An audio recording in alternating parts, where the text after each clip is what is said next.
இனிய உறவுகளுக்கு என் இனிய வணக்கங்கள். இன்று இந்த பதிவில் பார்க்க போகிறது ஐம்பூதங்கள் நமக்கு எவ்வளவு உதவி செய்கின்றன என்பதை பற்றி தான் இந்த பதிவில் நான் சொல்லப் போகிறேன். தாயின் வயிற்றில் சிறு குழந்தையாக உருவாகுது எப்படி என்பதை பலரும் அறியாத ஒரு உண்மையாகும். இதில் நிலம், நீர், நெருப்பு, வாயு, ஆகாயம் என்ற 5 பூதங்களில்தான் தாயின் வயிற்றில் குழந்தை உருவாகிறது. அது எவ்வாறு என்பதை பார்ப்போம்.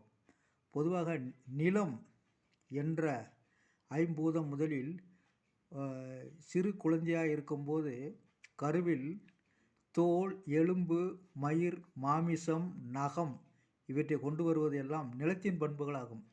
வாயில் உமிழ்நீர், எச்சில், சிறுநீர் இவையெல்லாம் நீரின் பண்பாகும். பசி, தாகம், நித்திரை, சோம்பல் இவையெல்லாம் நெருப்போட குணமாகும். இச்சை, கோபம், நாணம், பயம், மோகம், இயக்கம், சுழலுதல், ஓடுதல் இவையெல்லாம் வாயுவின் குணமாகும். சப்தம், எண்ணம், கேள்வி, காம்பீரியம், சக்தி இவை ஆகாயத்தின் குணங்களாகும். சரி, ஐம்பூதங்கள்னு சொல்லிட்டோம்.